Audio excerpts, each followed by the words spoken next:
నేను ఎక్కువ solo rides చేస్తూ ఉంటాను కదా, నా షార్ట్స్ అవి ఇవి మేము చూస్తూ ఉంటే మెయిన్ రోడ్ పక్క పొంటి ఆగున్నటువంటి కాలువలు టెంపుల్స్ తీస్తూ ఉంటాయి కదా. బేసిక్గా సోలో రైడ్స్ ఎక్కువ చేస్తా.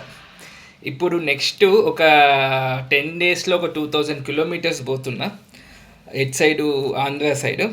అయితే నా హెల్మెట్ ఇగో ఇట్లుంటుంది అబ్బా. అందరికన్నా వర్స్ట్ హెల్మెట్, కవరింగ్ ఒకటి పెట్టుకుంటా. ఇట్లుంటుంది హెల్మెట్.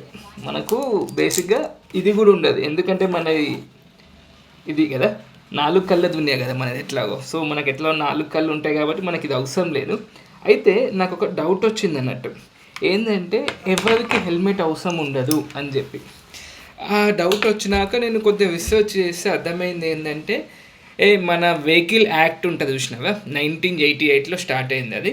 అందరికీ హెల్మెట్ అనేది మ్యాండేటరీగా పెట్టుకోవాలి. హెడ్ ప్రొటెక్షన్ కోసం హెల్మెట్ అనేది మ్యాండేటరీ ఉండాలి. కానీ ఎవరైతే టర్బన్ అంటే తలపాగా అంటారు చూసినావా, ఇప్పుడు పంజాబీస్ కానీ సిక్స్ కానీ వాళ్ళు పెట్టుకుంటారు కదా, ఇక్కడ తలపాగా ఉంటుంది కదా పెద్దగా.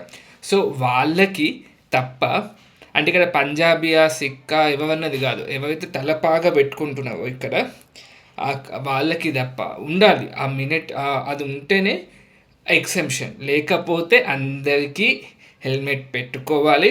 పెట్టుకోవడం అనేది మంచిది. నాదైతే బండికే పడేస్తా, దీనికి తాళం కూడా వేయ, ఎవడు పట్టుకపోడు. కొంతమంది అంటారు భయ్యా హెల్మెట్ అట్లనే పెట్టినా పట్టుకపోతారా అంటే, ఇగో నా హెల్మెట్ గిది, దీన్ని పట్టుకపోయిందంటే వాడు ఎంత దరిద్రపు పొజిషన్లో బతుకుతుందో అర్థం చేసుకోవచ్చు. ఓకేనా?